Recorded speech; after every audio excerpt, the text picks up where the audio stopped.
It was supposed to be a normal Friday night with my wife, Emily, but her words broke my heart. She confessed that she wanted to try something new with my friends.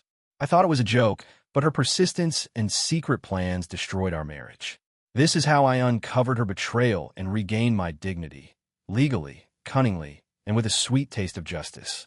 It was one of those perfect Seattle Friday nights, the kind where the rain finally lets up, leaving the air crisp and the city lights glowing against the dusk. Jake Pearson, a 34-year-old software engineer, had been looking forward to this all week, a chance to unwind with my wife, Emily, after a grueling sprint at work. Our cozy Capitol Hill apartment was the ideal setting. Soft jazz playing on the Bluetooth speaker, a bottle of California Pinot Noir open on the coffee table, and the faint scent of lavender candles filling the room. Emily and I were sprawled on the couch, her legs draped over mine, laughing about some ridiculous TikTok she'd found. These moments were what I lived for, simple, intimate hours.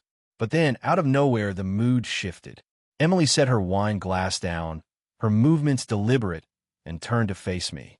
Her hazel eyes, usually warm and playful, had a strange glint.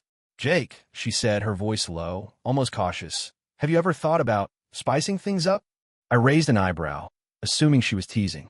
"What, like trying that new Thai place downtown?" I grinned, expecting her to roll her eyes.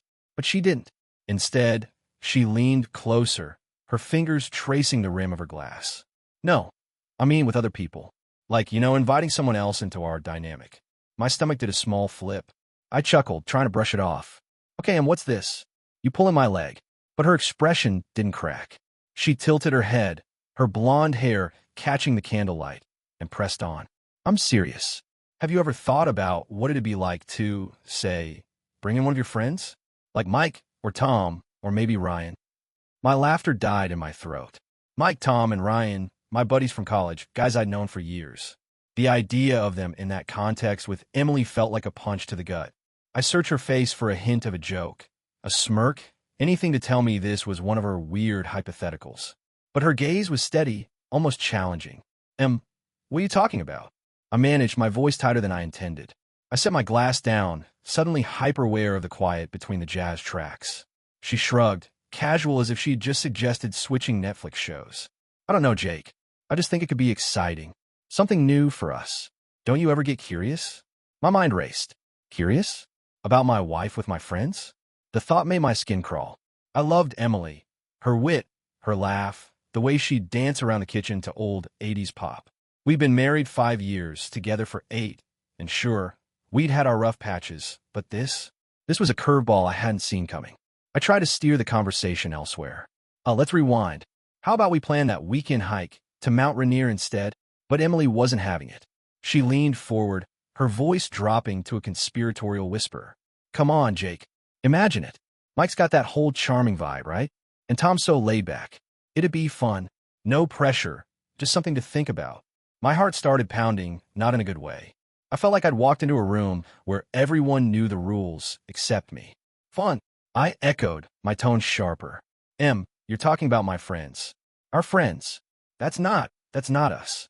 She sighed, leaning back with a small pout, like I'd disappointed her. "Okay, fine. I just thought we could be open, explore a little." The word explore hung in the air, heavy and wrong. I grabbed my wine, taking a long sip to buy time. My mind was a mess. Part of me wanted to laugh it off. Part of me felt a creeping unease. Was this a test? A fantasy she'd read about online? Or was she serious? The way she named my friends so specifically, Mike, Tom, Ryan, made it feel too real, too planned. I don't get it," I said finally, setting my glass down harder than I meant to. "Why bring this up? Are you unhappy or something?" Her eyes softened for a moment, and I thought maybe she'd backtrack. But then she reached for my hand, her touch warm, but somehow unsettling. "No, Jake, I'm not unhappy. I love you. I want us to keep things exciting. Don't you?" Her words sounded sweet, but they didn't match the strange intensity in her gaze. I pulled my hand back, trying to keep my voice steady. "I think our life's plenty exciting. We don't need that." The rest of the night was a blur. Emily dropped the topic, but the air felt different, like a storm cloud had settled over our cozy evening. We finished the wine, watched half an episode of some crime drama, and went to bed. But as I lay there, staring at the ceiling, Her words kept looping in my head. Mike, Tom, Ryan, why them? Why now? I glanced at Emily, already asleep, her breathing soft and even. She looked so peaceful, so familiar, but for the first time in years, I felt like I didn't know her at all. And deep down, a nagging voice whispered that this wasn't the end of it. This was just the beginning. The days following Emily's bombshell suggestion felt like walking through a fog. Jake Pearson, went through the motions, coding in my tech job in downtown Seattle, grabbing coffee at the corner cafe, nodding through small talk with colleagues, but my mind was elsewhere. Emily's words from that Friday night echoed relentlessly. Mike, Tom, Ryan, it could be fun.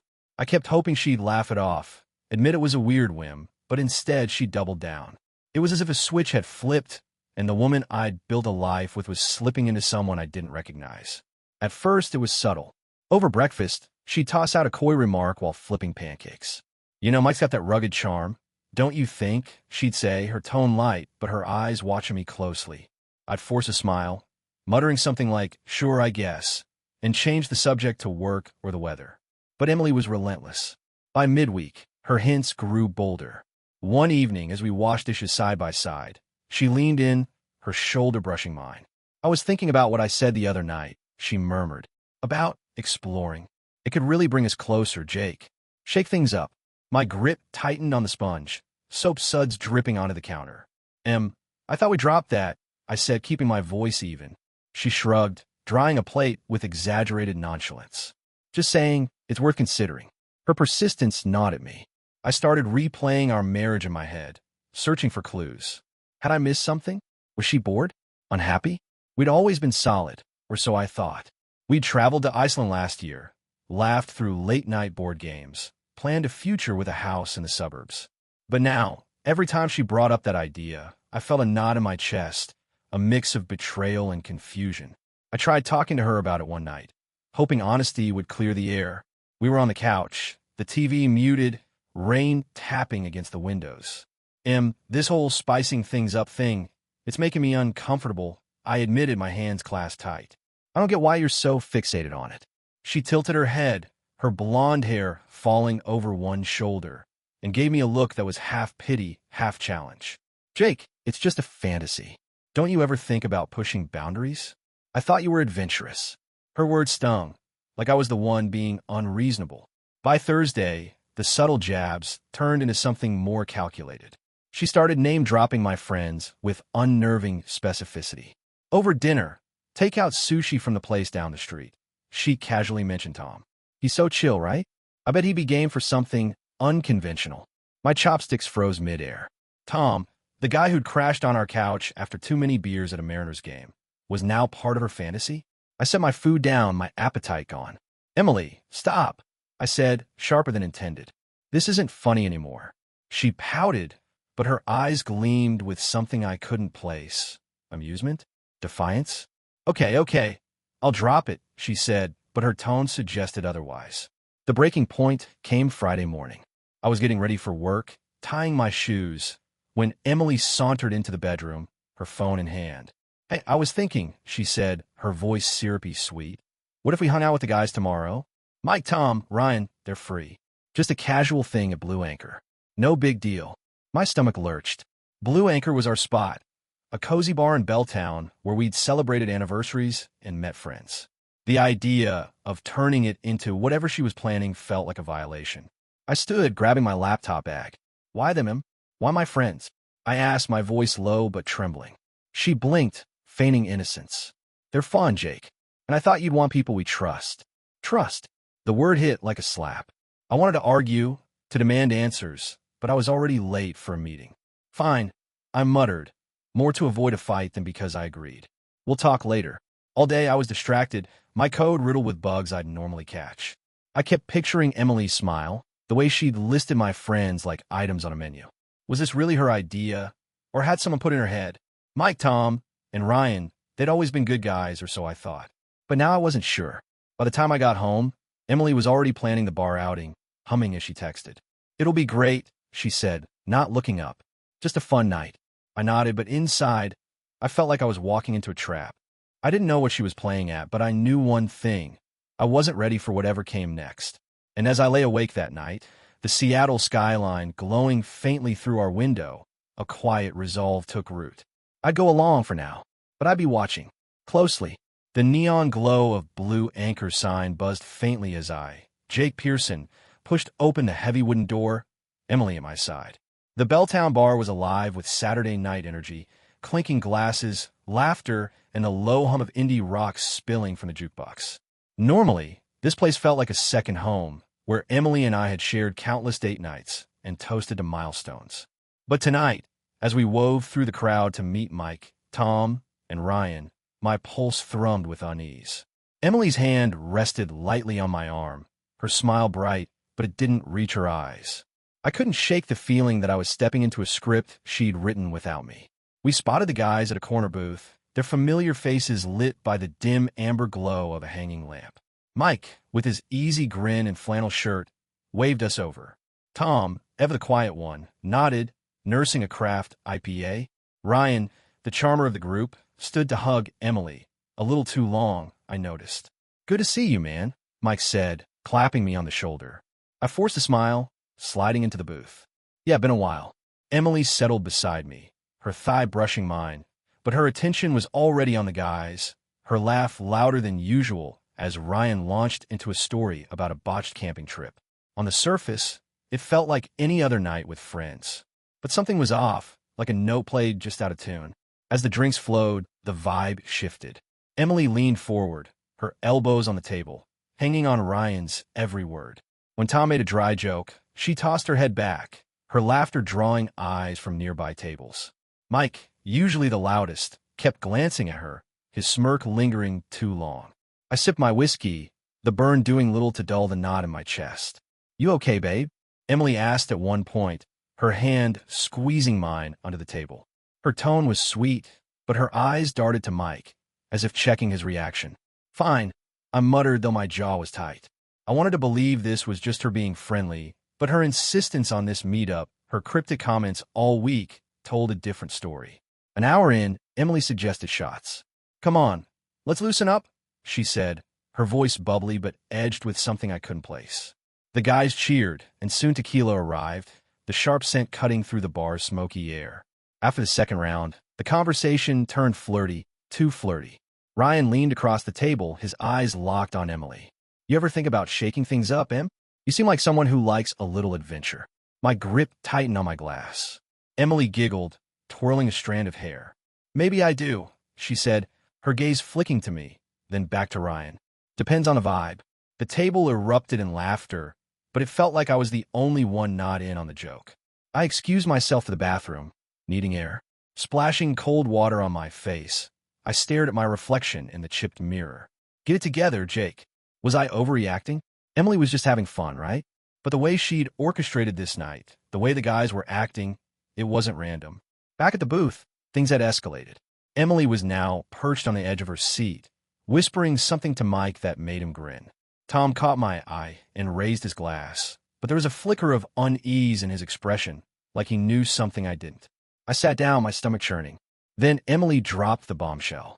"Why don't we take this back to our place?" she said, her voice casual but deliberate. "It's cozier, and we've got that new bourbon Jake's been raving about." My heart sank. Our apartment was sacred, our space, our memories. The thought of bringing this, whatever this was, into our home felt wrong. It's late." I tried, but she waved me off. "Oh, come on, it'll be fun." "Right, guys." Mike and Ryan were quick to agree, Tom hesitating before nodding. I wanted to say no, to pull her aside and demand answers, but the weight of their expectant stares pinned me in place. "Sure," I said, my voice hollow. The short drive to our Capitol Hill apartment was tense. Emily chatted animatedly in the passenger seat, while the guys followed in Mike's car. I kept my eyes on the road, the city lights blurring past. At home, the atmosphere grew heavier. Emily played hostess, pouring bourbon and cranking up a playlist, but her energy felt performative. The guys sprawled on our couch, joking and drinking, but there was an undercurrent, a shared glance between Mike and Emily, a too-close brush of Ryan's hand as he took a glass. I hovered near the kitchen, pretending to fiddle with the ice tray, my nerves fraying. Then it happened. I stepped into the kitchen to grab more ice and froze. Mike was there, standing inches from Emily, his hand grazing her arm as he leaned in to whisper something. Her laugh was soft, intimate, the kind she used to save for me. My blood ran cold. I cleared my throat, and they sprang apart, Emily's cheeks flushing. Just getting more ice? I set my voice tight. Mike smirked, stepping back. Yeah, helping out. Emily shot me a quick smile, but it didn't reach her eyes.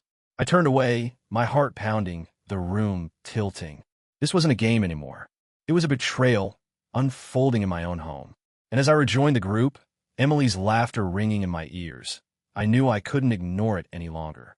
Something had to give. The night at our apartment left a wound I couldn't ignore. Jake Pearson, barely slept. The image of Mike whispering to Emily in our kitchen burned into my mind. Her laugh, his smirk, the way they sprang apart when I walked in. It wasn't just a moment. It was a crack in the foundation of our marriage. Sunday morning, the Seattle sky was a heavy gray, mirroring the weight in my chest. Emily acted like nothing had happened, humming as she brewed coffee, her casual morning babe grating against my raw nerves. I mumbled a response, my eyes fixed on her, searching for a hint of guilt. There was none. That's when I knew. This wasn't a spur-of-the-moment flirtation.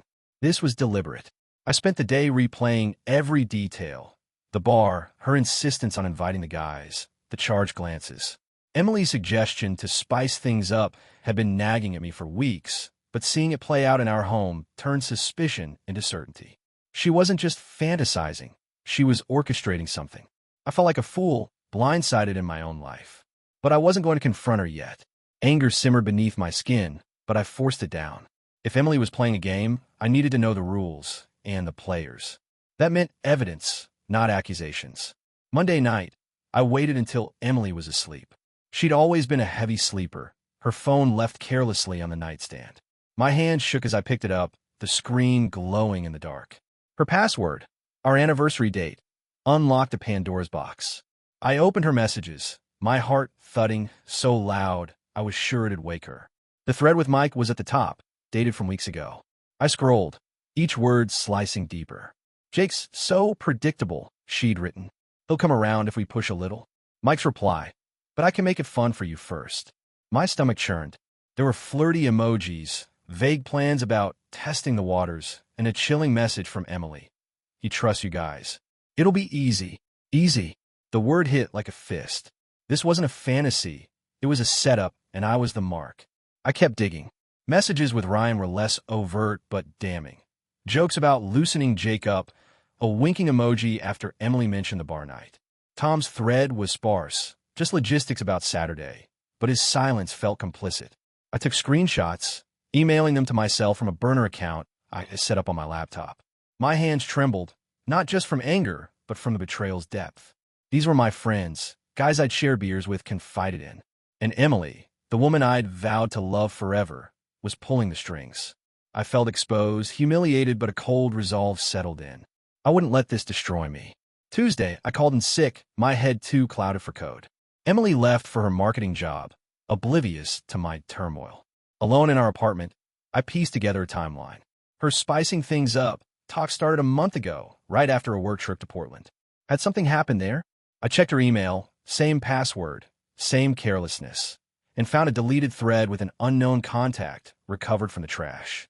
It was vague, someone named Kay suggesting she explore her desires and test Jake's limits.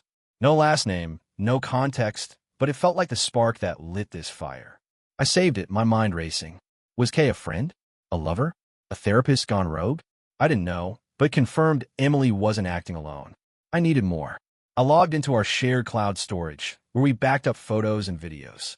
Most were mundane vacation snaps, her yoga poses, but one video, timestamped 2 weeks ago, caught my eye. It was shaky, filmed at Blue Anchor during a night I'd been at a work event. Emily was there, laughing with Mike and Ryan, their heads close. The audio was muffled, but I caught her saying, "He won't suspect a thing." My blood ran cold. I downloaded it, adding it to my growing file. Each piece of evidence was a brick in the wall I was building, not to lash out, but to protect myself. That night, Emily came home late, claiming a client dinner. I played along, asking about her day, my voice steady despite the storm inside. "Just the usual," she said, kissing my cheek. Her perfume, once comforting, now felt like a mask. Over dinner, leftover pasta, the irony of domesticity, she brought up the guys again. We should hang with Mike and them soon, she said, twirling her fork. Last time was fun, right? My jaw clenched. Fun. I saw Mike's hand on her arm, her secretive smile. Sure, I lied, my mind already elsewhere. I was done being her pawn. By Wednesday, I'd contacted a divorce lawyer, a discreet firm recommended by a co-worker who'd been through a messy split. I didn't mention it to Emily, but I sent the lawyer my evidence, screenshots, the video, even notes on her behavior. This could strengthen your case, he replied, suggesting emotional infidelity as grounds. I wasn't ready to pull the trigger, but knowing I had options steadied me. Emily thought she could manipulate me, but she'd underestimated one thing. I wasn't just hurt. I was awake, and I was ready to turn her game against her. The air in our Seattle apartment felt stale, heavy with the weight of truths Jake Pearson, could no longer ignore. Emily's betrayal, her calculated plan with Mike, Ryan, and possibly others, had shattered the life I thought we shared. But I wasn't the naive husband she'd banked on. Armed with evidence from her phone, a damning video, and a growing resolve, I was ready to reclaim my dignity. This wasn't about revenge for spite. It was about justice, lawful and deliberate, to ensure she faced the consequences of her actions. I met with my lawyer, Sarah Nguyen, in a sleek downtown office overlooking Puget Sound. She reviewed my evidence, screenshots of Emily's text with Mike, the Blue Anchor video, the cryptic email from Kay, and nodded approvingly. This shows a pattern of emotional manipulation, she said, her voice calm but firm. Washington's a no-fault state, but this could influence asset division and sway a judge on spousal support. I didn't want to destroy Emily, but I needed to protect myself. Sarah suggested a strategic approach. Confront Emily with the evidence, push for a settlement, and, if needed, expose her behavior to key people in her life, not out of malice, but to establish accountability. I agreed, my stomach tight, but my mind clear. That night, I waited until Emily was home, her usual routine of kicking off her heels and pouring a glass of wine unfolding like a cruel parody of normalcy. We need to talk, I said, my voice steady, standing in the living room with the city lights flickering through the window. She raised an eyebrow, her smile faltering. What's up, babe? I pulled out my phone, displaying a screenshot of her text to Mike. He'll come around if we push. Her face paled, but she recovered quickly, laughing it off. Jake, that's nothing. Just joking around. I didn't flinch. Joking? Or planning? I got the video, Em. Blue Anchor. You, Mike, Ryan. He won't suspect a thing. Sound familiar? Her eyes widened, her composure cracking. You went through my phone? She snapped, deflecting. That's a violation. I shook my head. No, eminencia. The violation was you manipulating me, using my friends, turning our home into your stage. The argument escalated, her denials crumbling as I laid out the evidence. She tried gaslighting, claiming I'd misunderstood, that it was just a fantasy, but I held firm. I'm filing for divorce, I said finally, the words heavy but liberating. You can cooperate, or this goes public, your parents, your boss, your friends. Your choice. Her face contorted, a mix of anger and fear. You wouldn't dare, she hissed. But I already had. Earlier that day, I'd sent a carefully worded email to her sister and parents, attaching key screenshots, not to humiliate, but to show the truth. I'd BCC'd her boss, framing it as a heads-up about personal conduct affecting her work. It was calculated, not cruel, and within Sarah's legal advice. The fallout was swift. By morning, Emily's phone buzzed nonstop. Her sister called, voice thick with disappointment. Her parents, devout and traditional, sent a curt text demanding answers. At work, her boss called her into a meeting. She returned home ashen, muttering about a warning. Mike and Ryan, tipped off by mutual friends, went silent, their group chat with Emily abandoned. Tom, the least involved, sent me a hesitant apology. Didn't know it went that far, man. I didn't reply. The betrayal wasn't just Emily's. My trust in them was gone. In court, Sarah was a force. Emily, cornered by the evidence and her unraveling reputation, agreed to a settlement. I kept our Capitol Hill apartment and most of our savings, while she walked away with her car and a small share. The judge, unimpressed by her attempts to play victim, finalized it quickly. Emotional infidelity wasn't a legal term, but the pattern of manipulation swayed the outcome. As the gavel fell, I felt no triumph, just relief. The life I'd clung to was gone, but so was the weight of her deception. A year later, I'd moved on, literally and figuratively.